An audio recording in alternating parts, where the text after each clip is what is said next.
Vamos lá? Ainda falando de validade de negócio jurídico, aí já falamos todos os pressupostos, requisitos gerais de validade, do 104, falamos das consequências pelo 66, 7178, falamos dos pressupostos objetivos no vídeo semana anterior, e os pressupostos objetivos encerramos agora, e falamos aí da vontade dever ser considerada manifestada, admitimos aí por exceção, 111.432, a possibilidade de vontade implícita, tácita, né? A inércia, o silêncio, valer como manifestação de vontade, e a questão das três teorias de interpretação do negócio jurídico e da vontade, interna, externa e conduta ou primazia da realidade, poder definir a validade ou invalidade do negócio jurídico.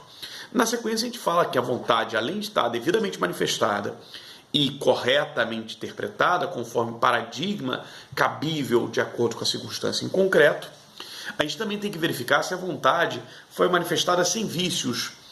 O vício da vontade se liga à figura dos defeitos do negócio jurídico. Os defeitos do negócio jurídico, na verdade, têm duas categorias. Os vícios com consentimento, que atinge quem está dentro do negócio e que diz respeito ao vício da vontade quanto à sua liberdade, ausência de liberdade, ou ausência de consciência. Falta, então, à vontade um desses atributos e, portanto, ela é viciada, gerando defeito do negócio jurídico, que a gente chama de vício de consentimento, que atinge quem está dentro do negócio e falta, então, liberdade ou discernimento para quem emite essa vontade. Nesse caso, a gente tem 5 vícios tratados no Código Civil. O erro, também chamado de ignorância, o dolo, a coação, o estado de perigo, a lesão. Ok? O outro grupo dos defeitos do negócio jurídico são chamados de vícios sociais. Característica dele é que esse grupo atinge quem está fora da relação negocial, um terceiro de fora da relação negocial. E outra característica desse grupo é que o defeito da vontade não está mais quanto à liberdade ou consciência da vontade, e sim a finalidade pretendida pelos contratantes é uma finalidade ilícita. Então, atinge gente fora e finalidade ilícita são a fraude contra credores e a simulação. Total, então, do defeito do negócio jurídico que a gente tem são 7. A gente vai começar falando do primeiro dos vícios de consentimento, o erro, também chamado de ignorância, que é tratado no Código Civil no 138 ao 145. Primeira coisa que a gente tem que saber é o conceito do erro. Então, o erro, como é que configura? Quais são os requisitos dele? O erro é o vício de consentimento que se configura com a falsa percepção da realidade, primeiro elemento, substancial e real, segundo elemento, e excusável, desculpável. Uma pessoa comum, um homem médio, praticaria a mesma confusão se estivesse nas mesmas circunstâncias contratuais. Terceiro elemento. Esse terceiro elemento, no entanto, ele é contestado pelo enunciado 12 da Jornada de Direito Civil, das jornadas lá do CJF, né? Conselho de Justiça Federal, que a gente já viu em outras aulas, não é súmula de tribunal, não é referência de lei, né? São entendimentos sintéticos nas reuniões que tivemos lá em Brasília. E aí, o enunciado 12 diz que a excusabilidade como elemento para configurar o erro como vício de consentimento, ela é desnecessária, e aí há um entendimento, uma compreensão que na verdade ela é desnecessária quando se tratar de um contrato em que se percebe claramente aí uma vulnerabilidade do contratante, aí a ideia da excusabilidade é entendida de forma mais ampla, e aí o requisito mais objetivo. Mas, de regra, para configurar como vício de consentimento, tem que haver um engano, falsa percepção de realidade, sobre o elemento principal do negócio, substancial e real, e excusável, uma pessoa comum, um homem médio cometeria. Ok? Vamos lá? Classificação do vício do erro. O erro pode ser acidental ou substancial. O erro substancial é o que gera anulação do negócio. E o erro acidental é de um elemento secundário do negócio, portanto, não permite anular o negócio. Permite apenas considerar que foi uma confusão, mas foi uma confusão de um elemento menor, secundário ao negócio. Em outras palavras, mesmo não tendo engano, esse contratante faria o negócio. É a regra do 140 do Código Civil. Pode seguir? Outra classificação que a gente faz do erro é quanto ao que o engano atingiu no negócio. A gente tem um erro em negócio quanto ao tipo do negócio. Então, quando eu, numa praia, resolvo contratar um sujeito que está com uma pipa super profissional, falando assim, olha, R$20. E eu imaginei que era uma compra. Achei até muito barata essa pipa, super profissional, parecia aquelas pipas chinesas, né? E na verdade, depois ele fala: não, eu não estou vendendo, eu estou alugando por 1 hora a pipa por R$ 20. Qual é a confusão que eu cometi? Pelas circunstâncias, como não estava claro no anúncio, eu confundi o negócio acreditando que estava fazendo uma compra e na verdade era uma mera locação. É o tipo de erro em negócio, quanto ao tipo de negócio. Segundo tipo, incorpóreo, é o erro quanto ao objeto. Eu lembro do caso de um colega meu que, ao entrar numa loja de brinquedo, comprando um brinquedo para o filho dele, foi comprar um brinquedo de desenho japonês que virava bola. E ele comprou um que era mais famoso, que era o Pokémon. O filho depois reclamou muito com ele, porque na verdade ele não queria o Pokémon, ele queria um outro que se chamava Bakugan. Mas é uma confusão que pode ser confundida, porque os objetos são parecidos até na sua descrição. E uma pessoa que não pertence ao mundo da animação japonesa, ou que não tem o costume de assistir esses programas, pode confundir. E aí é o erro incorpóreo. O tipo de negócio estava certo, era uma compra e venda, mas o objeto estava errado. Ok? E o erro em quantitate é quanto às dimensões do objeto, que pode ser da pesagem, da metragem, ou até mesmo efetivamente do tamanho do objeto. Eu sempre que entro numa certa lanchonete, uma rede muito famosa, eu fico imaginando se eu não estou diante de uma situação de erro em quantidade muito evidente. Porque no anúncio luminoso dessa lanchonete, tem a descrição do sanduíche que tem até o nome de Big. E na hora que vem a encomenda na caixinha, o Big parece um chaveirinho. Não fecha nem o buraco do dente. Aquilo não é um sanduíche para matar a fome de ninguém. Mas enfim, a gente tem aí o erro em quantidade, quanto às dimensões, né? Que pode ou não ser provocado. Se provocado, aí já não é erro. Aí a outra lógica é o vício seguinte que a gente vai falar. Ok? Erro em negócio incorpóreo em quantidade, quanto ao tipo de negócio, quanto ao objeto, ou nas dimensões do objeto, todos eles estão previstos no inciso 1º do 139. E todos eles geram como erro, que é, com vício de consentimento, a possibilidade de desfazer o negócio, alegar sua invalidade por anulação. Outra possibilidade é o erro ser in persone, quanto à pessoa. Vai ser possível quando o negócio tem a ver com uma prestação de serviço, em especial personalíssima. É o caso, por exemplo, de uma vez que eu fui numa festa do interior e estava anunciado que ia ter o show do Skank. Comprei o ingresso para a festa, não sei se era do morango, da uva, da romã ou da pitaia, era uma festa interior, geralmente uma fruta, e nesse caso, sei lá se é a festa da pitaia, o Skank não era o Skank, era o Skank Cover. Eu fui, me enganei, na verdade, depois, lendo o anúncio com calma, eu percebi, era o Skank Cover, eu me enganei sozinho, mas era um engano que, numa circunstância normal, tendo tomado bastante vinho de morango e de uva, uma pessoa também cometeria nas mesmas circunstâncias. Erro em persona, então, é a confusão quanto à pessoa do contratante, é um erro que vai se apresentar, em especial em contrato de prestação de serviço personalíssima. Por último, e esse em erro em persona está no inciso 2º do 139, temos ainda um inciso 3º do 139, que vai falar do erro in jus, ou nus, o erro de direito. E esse causou muita confusão aí na doutrina inicialmente, quando foi publicado o código, porque parecia contradizer o artigo 3º da lei de introdução, que afirma que ninguém pode alegar a ignorância da lei para não aplicá-la. É um princípio de presunção que todo mundo conhece a lei. E aí, para explicar melhor o erro em uso, a gente tem que entender que não é a alegação do desconhecimento da lei, mas a alegação do desconhecimento ou confusão quanto ao real sentido da lei, que pode depender de uma ação de hermenêutica, de uma interpretação que muitas vezes combina dispositivos ou leis diversas.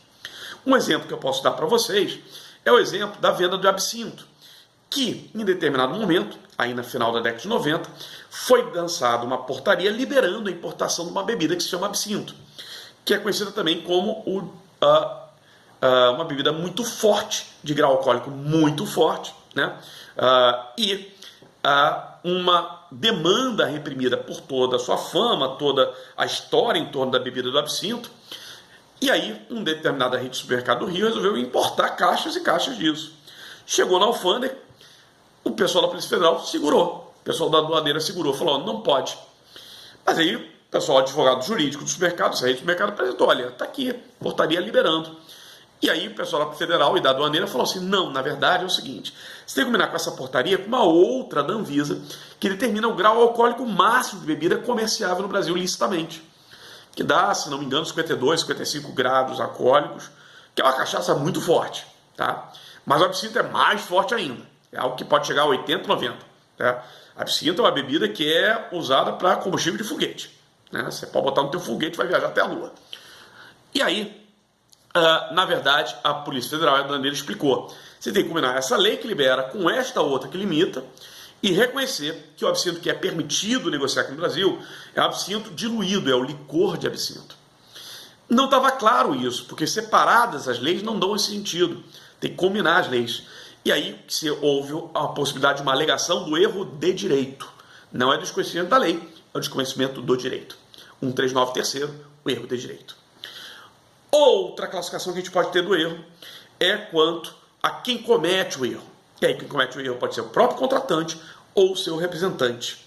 E aí, para entender como é que funciona a regra, vamos lembrar da matéria lá de legitimidade como poder de disposição, e aplicar a regra do 116 com o 141 do Código Civil para reconhecer que, se o erro foi cometido por mim pessoalmente ou por meu representante, em ambos os casos se invalida na medida em que, 116, esse representante atuou dentro dos limites contratuais, dentro dos limites do que é o normal e o padrão de atuação de representação dele. Então, 116 e 141 reconhece que o ato, sendo pela própria contratante, o seu representante, em ambos os casos, anula. Quando é que não anula? Vamos lembrar daquela nossa aula, 119. Quando houver conflito de interesse, quando fugir da normalidade e for patente que a atuação do representante destoando da vontade do representado. Aí não é possível alegar a erro do representante. Ok? Para dar um exemplo, a gente sempre ilustrar com alguns exemplos, para vocês localizarem a ideia. Imagina que eu, dono de um quiosque, peço para o meu funcionário buscar refrigerante. E em vez de comprar um refrigerante de marca conhecida e mais vendida, ele resolve comprar, sei lá, Skin Cola, Tubaína Cola, né, Itu Cola, um refrigerante que é menos vendido.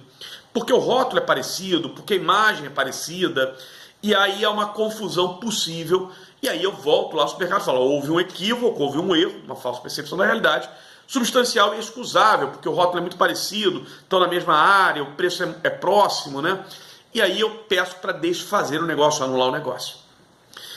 E aí a lógica é, mas não foi você pessoalmente? Sim, mas foi meu representante, e meu representante atuando dentro do que seria o normal da minha vontade, vale como se eu mesmo tivesse manifestado a vontade, regra do 141, combinada com o de 116. Consequência que a gente até tinha adiantado.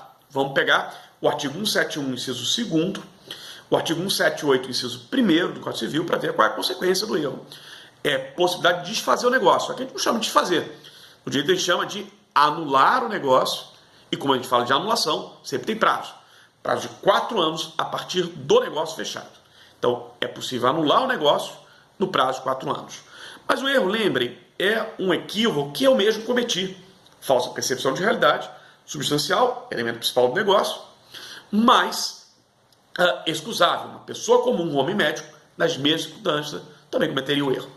O que permite anular em 4 anos, se não for possível, por exceção, a correção. E aqui o legislador foi até generoso. Ele previu em 3 dispositivos, 142, 143, 144, a possibilidade de correção para evitar a anulação. Então, a anulação é uma medida em último caso, se não for possível a correção da pessoa, 142, do cálculo, 143, ou do próprio objeto do negócio, 144, no Código Civil. Ok? Segundo vice-consentimento, o dolo. O dolo está tratado do 145 ao 150 do Código Civil.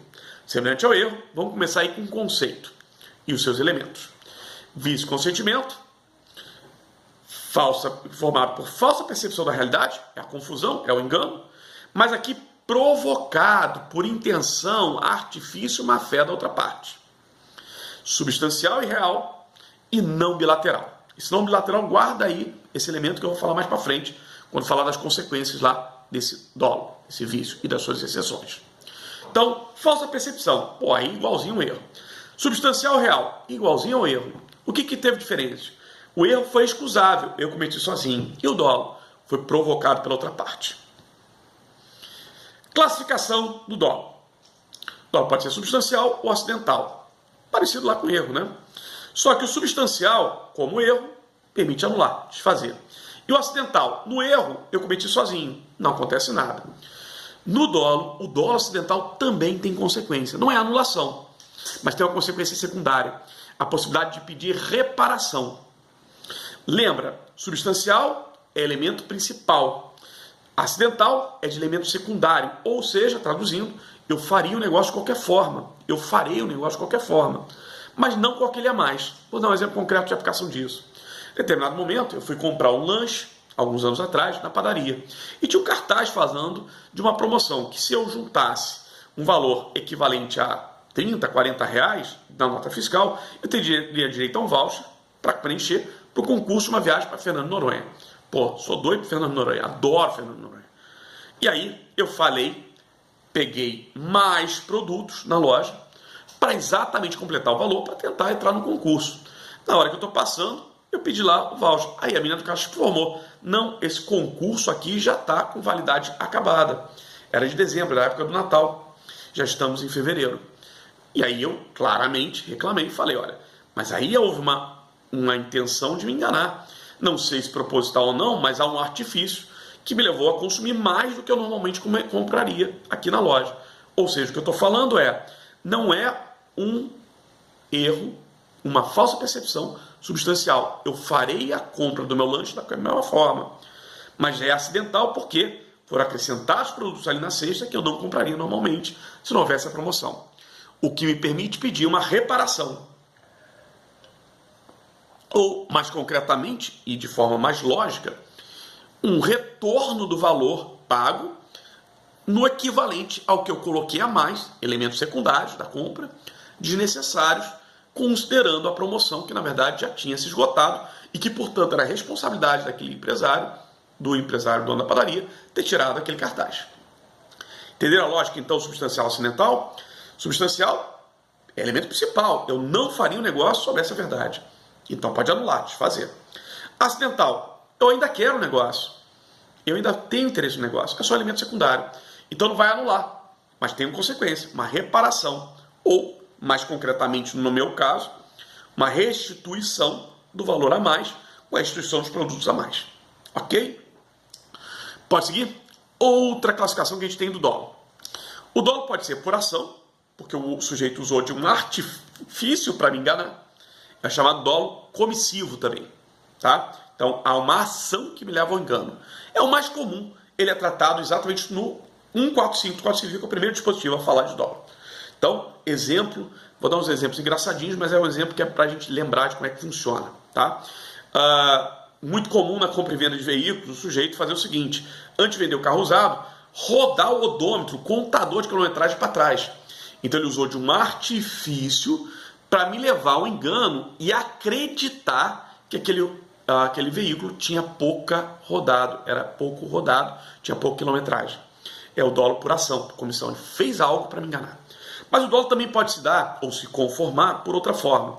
É o dolo por omissão, ou também chamado de reticência. É descrito no 147 do Código Civil. É a situação do sujeito que me engana porque deixa de me dar uma informação substancial, fundamental para o fechamento do negócio. Vamos tratar lá do nosso carro. O veículo que o sujeito me vende e não me informa que está com licenciamento atrasado ou superpendurado por multas.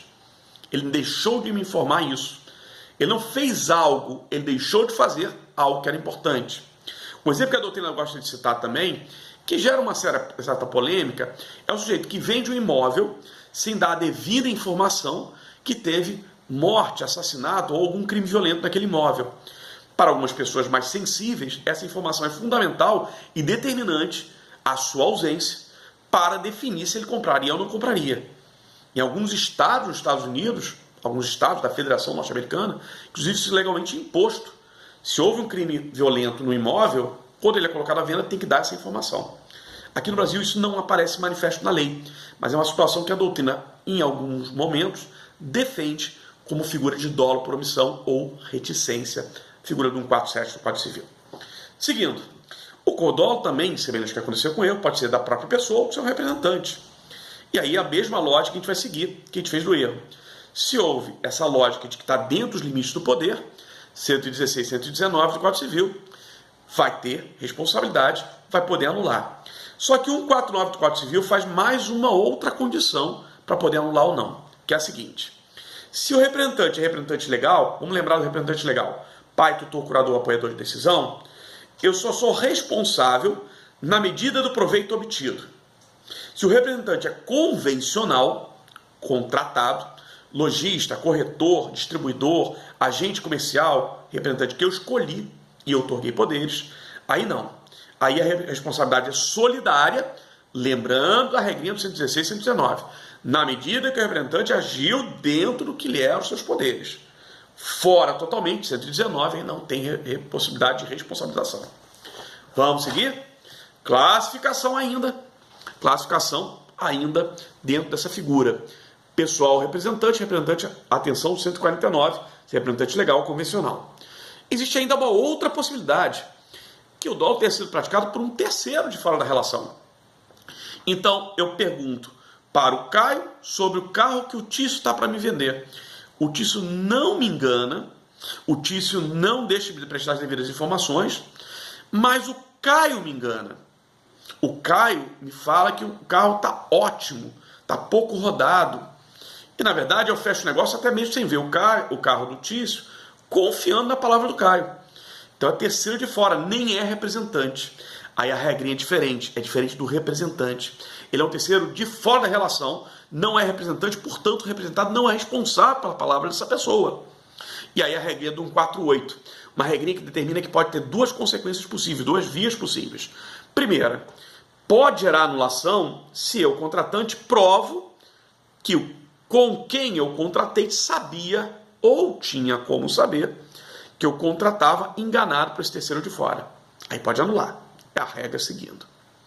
Mas a regra pode não seguir quando é terceiro de fora, se eu não consigo fazer essa prova. Porque se com quem eu contratei não sabia, eu tinha como saber que eu contratava enganado por esse terceiro de fora, não tem como anular o negócio. Mas aí o código nos dá uma outra solução, que é pedir uma reparação pelo prejuízo sofrido por esse engano, perante quem? Não é contra o contratante, é contra o terceiro que nos enganou. Podemos seguir? Outra classificação do dolo. O dolo tem muita classificação. É a classificação que faz do dolo em dolos malos e dolos bônus. É uma classificação doutrinária. Não tem expressão legislativa exata sobre ela. Dolos malos é aquele cometido com a intenção de prejudicar e de enganar. É a regra geral do 145, é a regra do dolo que a gente está falando aí do Código Civil. Mas existe uma outra figura que a doutrina defende tradicionalmente, principalmente a doutrina mais antiga, tá? Serpa Lopes, Silvio Rodrigues, Caio Mário, esses autores mais antigos vão defender, que é a figura do dolos bônus. E entende que quando há a figura do dolos bônus, inclusive há decisões judiciais nesse sentido, não tem o elemento da intenção de prejudicar e de enganar, não há como anular. É uma figura que vai aparecer muito nas situações de exagero publicitário. Vou dar um exemplo. Ninguém pode anular a compra de um determinado energético alegando que, ao assistir à propaganda, acreditou que esse energético permitiria a ele voar. Porque o tal energético na propaganda se afirmava que lhe dava asas à pessoa. Aqui é uma figura caricatural, aqui é uma figura que é notório a ideia da boa-fé objetiva se aplicando, e aí a ideia de que é completamente exagerado essa figura de metáfora linguística, figura publicitária, o que permite reconhecer que não se permite, porque não houve intenção nenhuma nessa peça publicitária de enganar alguém, levar alguém a comprar acreditando que ia voar. Ok?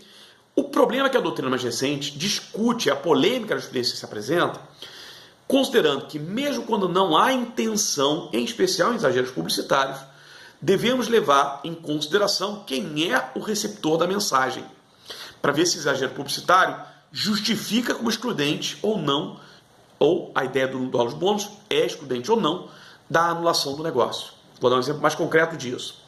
Quando a gente aplica o 30 ao 38 do CDC e o 46 do CDC, a gente percebe que quando se trata de consumidor, esse cuidado com a mensagem tem que ser maior. em especial considerando quem é o receptor da mensagem. Exemplo, publicidade dirigida para criança de um determinado boneco ou boneca que fala e se move sozinho, obrigatoriamente tem que ter no anúncio uma informação clara e manifesta que o movimento é produzido artificialmente, que o boneco não fala, que é a mera mensagem artificial e que não tem nenhuma fidelidade com a realidade. Por quê? Porque o público-alvo aqui, embora seja um exagero publicitário manifesto, esse público-alvo é sujeito a uma criatividade e imaginação maior.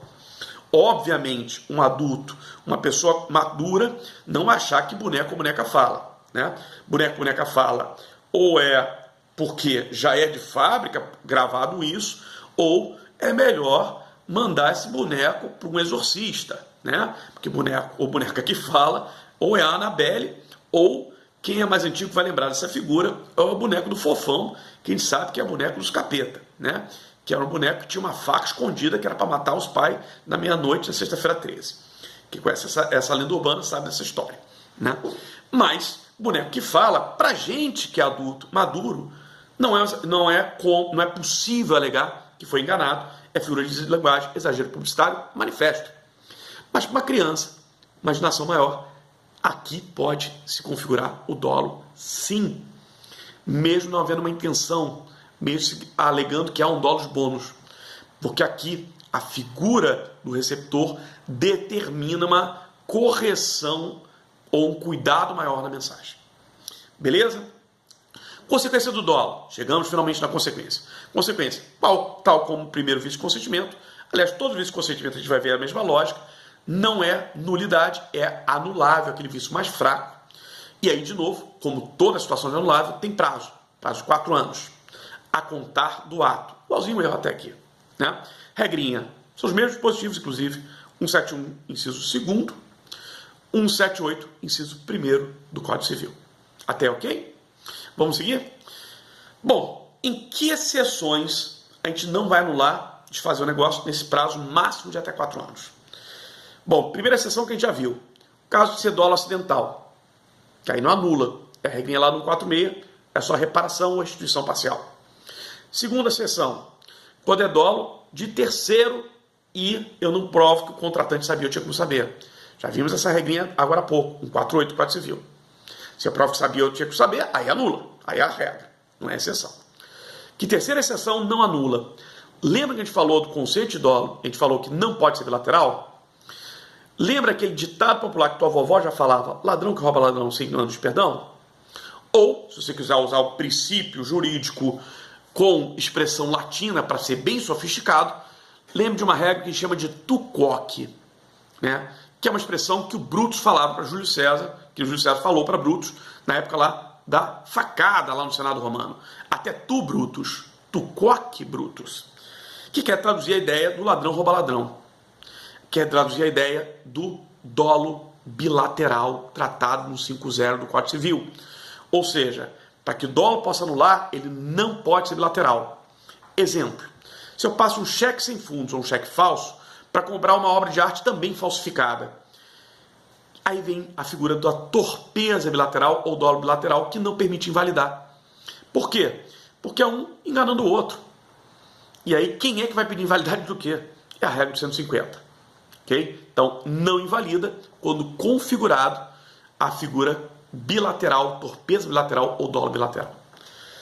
Terceiro vício de consentimento, coação. Coação aqui é um vício também de consentimento, mas o defeito da vontade aqui não é a falsa percepção, não é a falta consciência. A vontade está viciada porque me falta liberdade e não consciência. Eu sei o que eu estou fazendo, mas premido por uma ameaça real, grave e substancial. Vamos lá então, conceito de coação. Vício de consentimento que se configura pela ameaça considerável, ou seja, real e grave, de mal atual e iminente, substancial e injusto. Vamos destrinchar isso? Vamos lá, um por um. Mal atual e iminente. Por que a ameaça tem que ser de um mal atual e iminente para configurar o vício da coação? Um segundo Código Civil traz essa expressão. A lógica da doutrina, a lógica do legislador é a seguinte: se a ameaça é vou quebrar tuas pernas daqui a 1 ano, se não fizer o contrato comigo, a lógica do legislador e doutrinador é: esse sujeito ameaçado não pode configurar a ameaça, não está realmente premido pela ameaça, porque ele tem o socorro da autoridade policial para poder se proteger. A ameaça está distante. Então a ameaça tem que ser atual e iminente para configurar realmente pressão do contrato. Segundo elemento, tem que ser algo considerável. A ameaça é real e grave. E aí cuidado com a leitura do 152, porque o 152 faz, diferente dos outros vícios que a gente viu até agora, uma leitura subjetiva do vício. Ela desce ao detalhe, porque ele considera quem foi o ameaçado ou coacto, que é a expressão que a gente usa para a figura do ameaçado, em sua condição pessoal para definir se a ameaça realmente é real ou grave. Vou dar um exemplo que eu estou querendo dizer aqui. Se eu disser, vou botar muito açúcar no seu café se você não me vender esse teu carro. Botar muito açúcar no café é uma ameaça real e grave? Depende, né? Se fosse considerar um critério objetivo, o homem médico, a gente usou como referência o paradigma nos outros vícios, não é.